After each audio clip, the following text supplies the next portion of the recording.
if you were at the meetings that Ben Caldecott ran on coal, but one of the things that came out of that was a map I saw of America, and a number of dots where climate change stuff was going on and to get away from coal was just amazing. I'm wondering if that is happening in Australia, and if not, why not? Why aren't things happening at the local community level to enact these things? Because leadership no longer counts. We've got the internet now. We don't need someone in Canberra telling us what's going on. We can look it up ourselves and get there faster. So why isn't this happening? I'm not quite sure I follow you, but I mean there are many, many, many small local groups that are concerned with climate change. I know of them, I don't know them. I mean, I see them listed in publications and so on. I guess this may relate to the point I was making that you need to have. It seems to me that the problem of climate change is a political one. And people talk about, yes, we can. You have wind turbines, and the science says this, and so on and so on and so on. But when you're dealing with a very big, powerful force, you need a counterforce, and that means it's a political problem of unifying and creating, constructing a force amongst the population. And that was really just to return to something Peter mentioned. The name of the book really, it's not a profound industry analysis of the coal industry. It's called Big Coal to make the point that it's powerful, that's all. It's very, very powerful. And that fact seemed to have been left out when you talk to people about these issues. They want to talk about how the science proves this, that and the other. Well, of course it does. But rational, you can talk yourself blue in the face. A rational argument is not going to change a vested, powerful, monetary interest of a big company. That you need other things to change that. The issue in various localities, take the Hunter Valley, which has a more diversified industry base. Coal mining by itself is about 15% of all employment in the Hunter Valley, 1 in 6 jobs. You then add the power station workers, you add the metal firms and service firms that service the industry, you add the small businesses and so on that have contracts with the mines. You've got a pretty large chunk of the workforce that's supportive of coal mining, and repeated opinion polls in Hunter Valley show that most people support coal mining, though they have concerns about the rate of expansion of the industry. If you go to central Queensland, the only reason those towns are there is because of coal mining. 40% of the jobs in central Queensland are in coal mining. So in those regions where coal mining occurs, the fate of those regions is tied pretty closely to the industry. The bit about driverless trains and driverless trucks.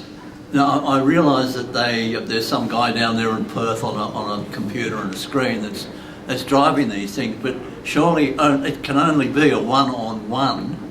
So what are they saving in the end? Is it in the infrastructure and the boarding and feeding these guys on site or something like that? It's something I've been expecting to happen for a long time, and in fact I actually thought we'd have driverless trucks entirely by 2010, and I predicted that back in 2000. I was totally wrong. It's only happening now in 2015. The simple answer there is that these trucks each cost $several million. To have them running 24 hours a day, 7 days a week, you've got to have at least 3 workers. Each of those workers in mining gets paid reasonably well, $120,000 a year. To have them running a truck 24 hours a day, 7 days a week costs $500,000 a year. Now that pays for a lot of computing power. And that's what they're aiming at. The reason why it hasn't happened sooner is because they're finding it very hard to get the safety right and the productivity right. When one of these big trucks rolls over a ute carrying workers, there's going to be hell to pay. And the other issue is productivity. What they're finding is that when something goes wrong with a driverless truck, it just comes to a stop. So the road's just shaped a bit differently, it doesn't recognise the road properly, it stops. Then every other driverless truck behind it also comes to a stop. And within half an hour you've got 15 multi-million-dollar trucks just sitting there idling, and someone's got to come along and give the first truck a prompt to get it going. So they're having a hard time maintaining productivity. That's why it hasn't happened sooner. Productivity and safety. You still have... I can't hear you. How do you turn it on? I turned it off? Same problem at last time. Is it? Yeah. You still have the one That's the on... other issue then about whether there's still... It's not just remote control we're talking about. Yeah. At the end of the day, it's got to be a guy on the screen that is actually driving these things. Rio Tinto and BHP do have remote operation centres where they have people in Perth and set up one in Singleton. But they supervise the equipment rather than run it. So one person will be supervising several trucks. Now the computers actually do run the truck. They don't rely on someone at a computer screen. One guy can run half a dozen trucks or something like that. Yeah. Yep. All right. Could you just give me an idea of the sort of taxes that mining companies pay, like the actual final tax paid after all the what they call tax concessions taken care of? Like, for instance, you mentioned $50 billion a year of coal exports. What sort of money is finally paid in tax, and how does that compare with what the carbon tax or the super rent tax wanted to collect? The answer there is, it's a bit like the anecdote I said about my 14-year-old. It's not simple. The issue is that the big mining companies, particularly BHP and Rio, I'm not so sure about Glencore. I think Glencore's the most opaque of the lot, and it is definitely a rated tax minimiser. BHP and Rio do pay a fair amount of tax. The issue is they could afford to pay more tax and that'd still be very profitable. And that's what the resource rent tax debate was about. It wasn't about the fact that BHP and Rio Tinto don't pay tax. The issue is they could pay more tax, still be very profitable, still return a good amount of money to their investors, but the Australian public could get more out of it. There was a report released by United Voice last year about tax avoidance by the Australian top 200 companies. It actually said that BHP and Rio paid 27 cents on the dollar company tax on their profits, and the nominal rate's 30%. Now, so that means they were avoiding some tax, but they were doing better than the ASX 200, the top 200 companies, where the average rate was 23%, and companies like News Corp were paying 1 or 2%. So they pay many billions of dollars in tax each per year, but when they're profitable and super profitable, they could afford to pay a lot more tax. But the issue is most businesses in Australia don't pay any tax, and most small businesses don't pay income tax. Most of the corporate tax that's paid in Australia is paid by a small number of very big companies. And so it is a key part of the federal budget. Does that answer your question enough?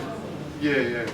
Like, I remember I read somewhere that David Jones pays something like 1.6 or 2.6% tax. Yeah, I should add a little bit there that I was wondering whether the mining companies... the hearings in the Senate in the last week or two about BHP and Rio Tinto and their Singapore marketing hubs, that shows that they're definitely avoiding at least several $100 million of tax each a year.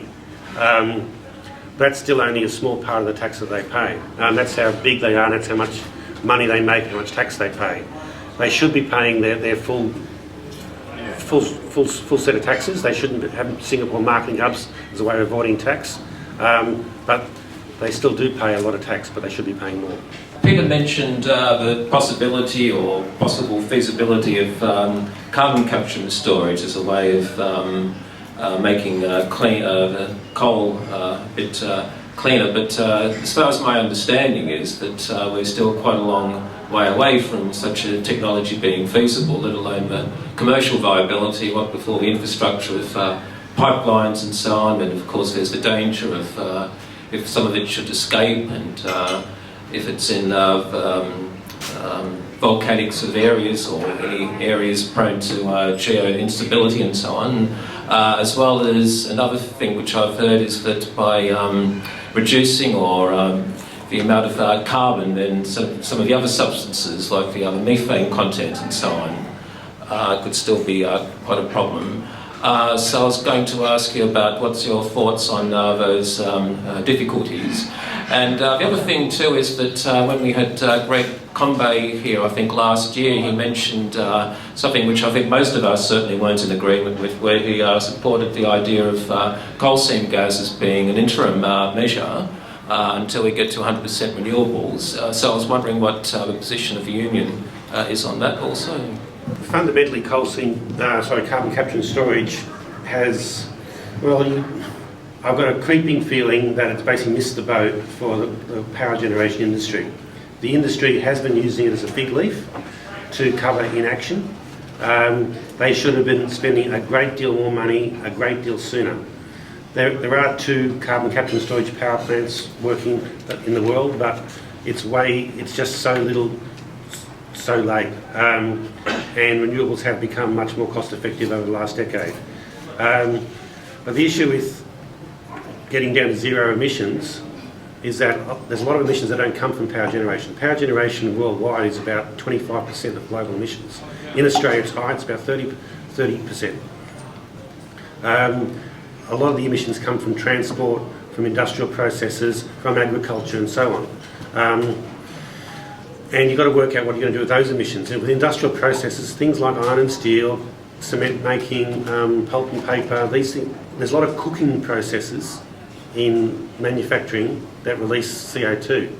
You're going to need CCS for all those heavy industries. The only alternative is carbon offsets, which is where you basically try and plant a lot of trees or generate a lot of soil carbon to offset the emissions from heavy industry. But heavy industry needs carbon capture and storage or carbon offsets, so there's no other way. All the things you mentioned are correct about the technical problems, but the classic in Australia would be to have a short pipeline from the brown coal-fired power stations in the Latrobe Valley, short pipeline to the Bass Strait, where there's a depleted oil and gas reservoirs, and we know that those oil and gas reservoirs can hold a lot of gas because they've been doing it for millions of years. But even that's not going ahead in Australia. It's all too little, too late. I think carbon capture and storage is, I agree with Peter, the industry has used it as a fig leaf for a long while. I think Mark alluded to some of the problems. It might be possible, I guess, to run a pipe from the brown coal power stations in Victoria and pump it into the deep depleted oil wells in the Bass Strait. But what do you do about the power stations on the New South Wales coast? You'd have to run a pipeline all the way down. Because as I understand it, the nearest to the big power stations around Sydney or on the Central Coast are these oil wells in Victoria. I mean, it's crazy to do that undertake that kind of thing. I mean, the problem with a lot of the discussion around CCS is people say it's got to work. It doesn't matter how expensive or unreal it is, whether the geology will not crack. I mean, this stuff's got to be captured and held forever. I mean, how can you guarantee that? I mean, and there's so many, I mean, it's a very expensive gamble. It can be done technically, but it's a very, very expensive gamble on which the stakes are enormously high. And so essentially that's why most people just write it off, the idea. Rio Tinto, BHP pretty much control the market, the big 2. They usually work on the policy of maximum profits. That's the usual company way.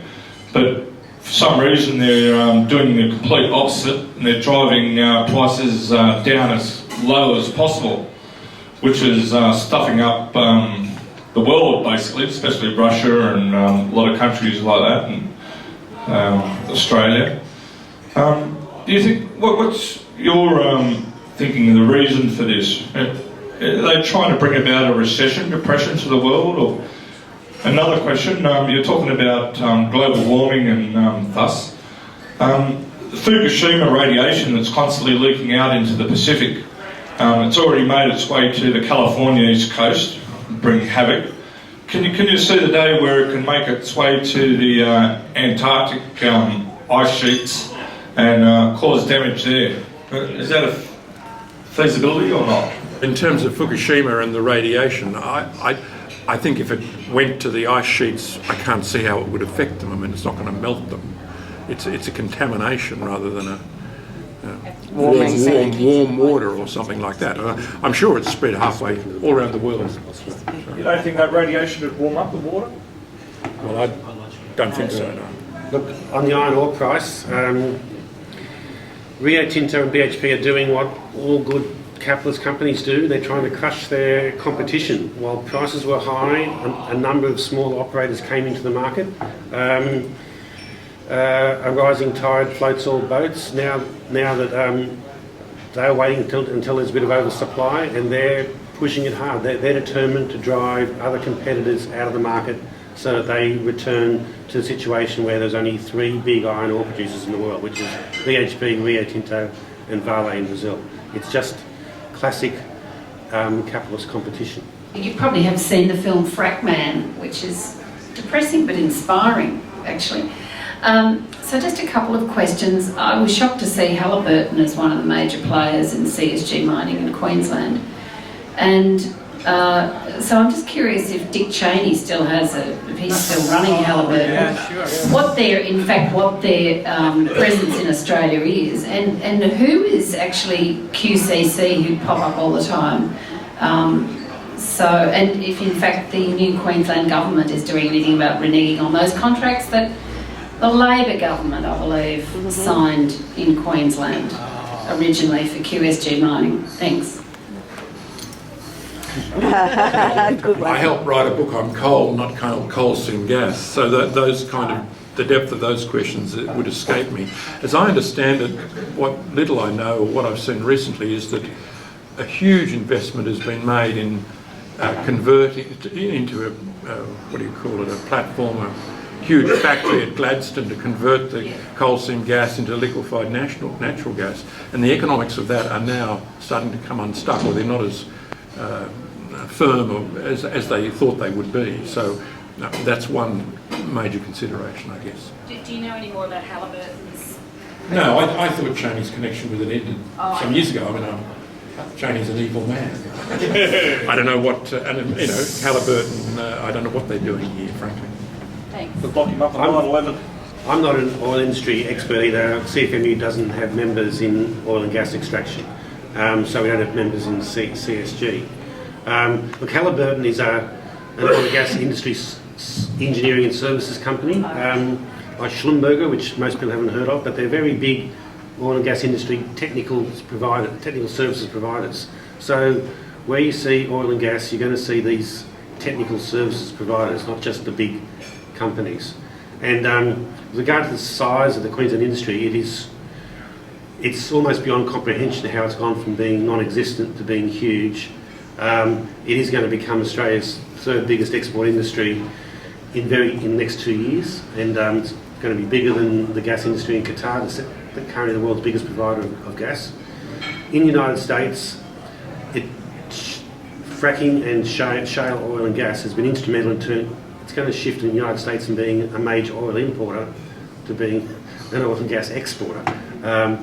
That's how big the shift is. It's the biggest energy consumer in the world is going to actually become an energy exporter, which they haven't been for decades. It's colossal, the size of the industry. Hi, a question for David and Peter. Big Coal has avoided its tax obligations in terms of the mining tax and the carbon tax, and it's adopted an anti-science agenda through its political representatives. They're funding climate skeptics. What do you think of Naomi Klein's argument that the profit-seeking greed of Big Coal, which represents capitalism, and a rational response to the real danger of climate change, the two are incompatible? And in order to address the real issue of climate change, we have to have a major social transformation, overthrow the system of corporate capitalism. And another question, John Hewson was reported to have said that unless we address or transition towards renewables, where Australia confronts the real danger of being left with a stranded asset. I think discussions about, when we use a term like capitalism, there are different meanings people have in their heads. I mean, some people take it to mean a kind of business greed. Other people would take it as a more analytical term to mean the functioning of private property in the market. My personal view is you do not need to overthrow capitalism in order to change the energy production and distribution network. I would also say that wherever anyone has tried to really destroy capitalism, meaning to have a society without a market, any market, and without any private property, it has been a total and complete disaster. So the idea that, and I don't think Naomi Klein says that. I've read the book. She seems to have two bob each way. I mean, she's saying yes, we must confront capitalism. I think what she means is the values of capitalism. She doesn't. She talks about the disaster of Soviet-style socialism and so on. So I don't think she's wanting to destroy private property in the market. I think it's more a question of confronting the big energy corporations, which, as you say, a number of them have funded climate scepticism, to confront them, to challenge their values, but not to, and to certainly create a social transformation, but not in the sort of old way of overthrowing capitalism. No, social democracy, perhaps. Well, perhaps a green social democracy, I don't know.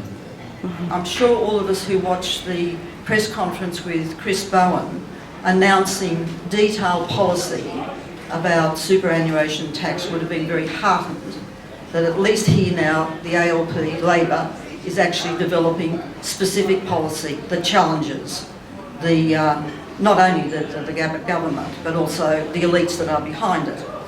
So my question is, it might be particularly to you, Peter, but I was struck by the phrase that big coal means big power, and big power requires another big power to confront it, which is got to be part. There's got to be some leadership coming from the other big political party, which is the ALP, and to which you, Peter, I know, your union is a very major union, is affiliated. So it's a very simple question. Are you aware, have you any knowledge of whether the same work is going on behind the scenes? I think that Mark Butler is the Shadow Minister for the Environment, but is there work going on behind the scenes within the ALP to wrestle with this whole issue of what should be a powerful competitive policy, alternative policy to the Abbott nonsense when they're at the next elections? I'm in the ALP, but I'm not particularly active in it. The ALP is, for the most part, pursuing a low target strategy. Abbott just keeps putting his foot in his mouth, basically, so the ALP can sort of rest easy. But obviously that's not a strategy I particularly approve of.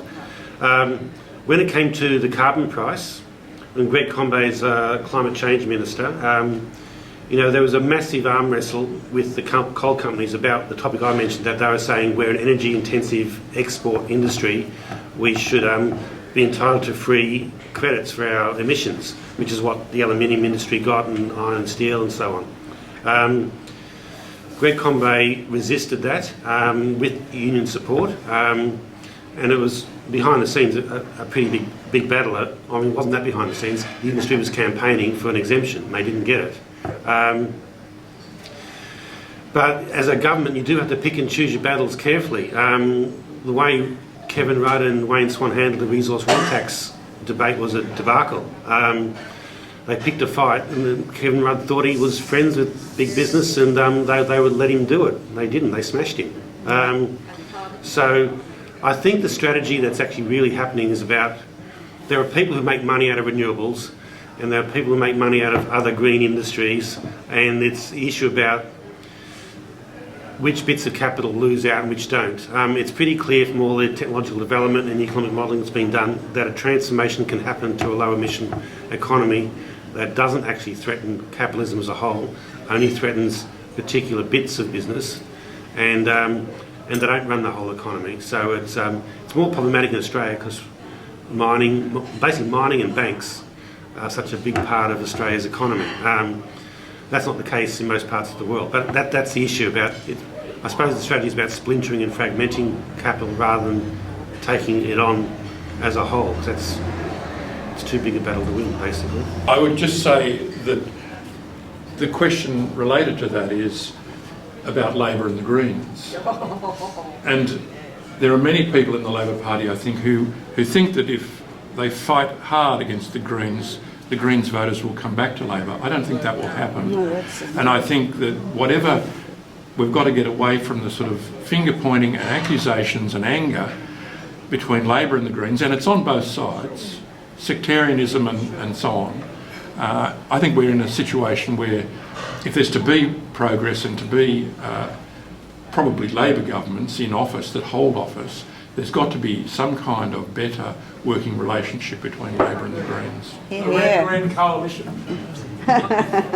Hi, my name is Chandran from the committee.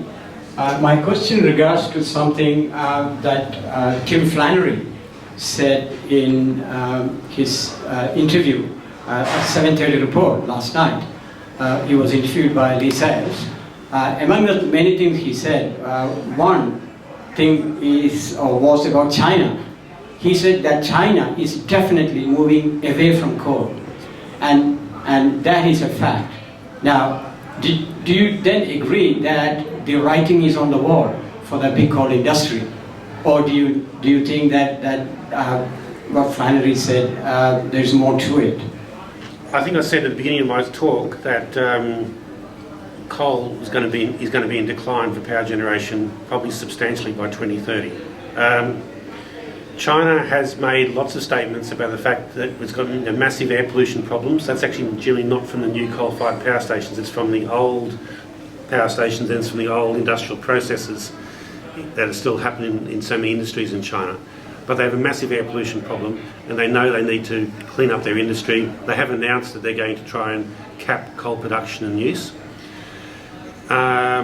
Coal production did decline in China for the first time in 2 decades last year.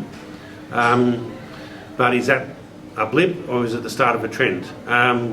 No one really knows. But certainly if the Chinese government lives up to its statements, and they've got a better track record than most governments because they've got a one-party state and they can do what they want, then that's going to happen. And I basically hinted at that in what I first said. I heard the first speaker, you were saying it was, you were pointing out was it the chairman of Rio Tinto Worldwide or CEO, made this public statement that governments the world better watch out, what happens when you take us on. But I'm pretty sure I heard a radio interview with a high up executive of Rio Tinto Australia, maybe like the CEO of Australia Rio Tinto, sometime last year, effectively said in between the lines that Australia will have to bring in some kind of a replacement for a carbon tax or some other kind of mechanism because the rest of the world will see our products as not being taxed in a similar way, and that eventually Australia will have to. I only vaguely heard this, and I'm not sure if I even heard correctly. Am I right? Did I hear this? Have they come around, or? Again, I think Peter probably follows the industry. I think there are people who were certainly the BHP's head of coal at one point said we probably shouldn't be mining thermal coal, which thermal coal being the stuff that you generate electricity with, made some sort of remark like that. I suspect there's quite a debate going on inside these major corporations about climate change and CO2 and so on. Not just a self-interested debate, not just an anti-defensive bucket, put your head under in the sand type of debate, but a different kind of debate. But the statement, I guess the statement from Rio about this is what happens when you take us on, it really, I think, nicely symbolised just how powerful and how self-aware these companies are and how they deal with governments. Anyway, Peter. BHP and Rio Tinto both say that they support the idea of carbon pricing. They just basically don't want it to apply to them. They've got various excuses as to why they shouldn't have to pay, or they should pay less of it. But officially, they both say that they accept climate science and that they think there should be a price on carbon. It's just that it's like taxes in general. Everyone thinks other people should pay more taxes. They're not so much willing to pay more taxes themselves. And big business does that better than anyone else. I think that answers the question, sorry. Yeah. You mentioned earlier that there's a huge dependency in Australian economies and towns on coal production. Realistically, do you see Australia breaking that dependency and changing to other economies, or are we just going to ride the coal ship until it sinks and hits the bottom of the ocean? If I could knew the future, I'd be a billionaire. But I don't. The issue, one of the reasons why Australia is the biggest coal exporter in the world is because the coal mines in Australia are amongst the most efficient and productive in the world. Most other coal mining in most other countries is less efficient and less productive. Most coal is not competitive on the world market. Australian coal is. I've talked about how a lot of Australian coal is metallurgical or coking coal for steel making, and steel making isn't going to go away anytime soon. But coal for power generation is almost certainly going to decline, and the restructuring is going to be painful. All industry restructuring is painful. We're about to see the car industry in Australia cease to exist. It's going to be painful. All industry restructuring is painful. Retraining and relocating people, everyone talks about just transition as if this is the panacea, but in practice it's always really hard. The European Union started off as a European coal and steel community to restructure their uncompetitive, heavily subsidised coal and steel industries. They poured buckets of money into it. It was still extremely painful. You do not retrain truck drivers as windmill turbine mechanics easily. And then there's the issue of the pay. The pay is often worse in these other industries.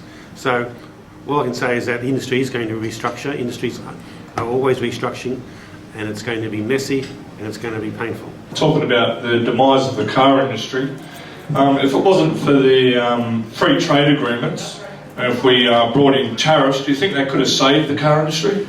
I'm not a car industry person either, and so yeah, there are so many factors at work in the car industry. Australia's having a very hard time basically maintaining any kind of manufacturing industry now. Basically, we're devolving to service industries or mining.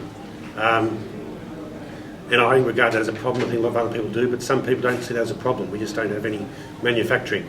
The issue with cars in particular is that so many car industries around the world are subsidised or protected, and the Australian industry wasn't so much.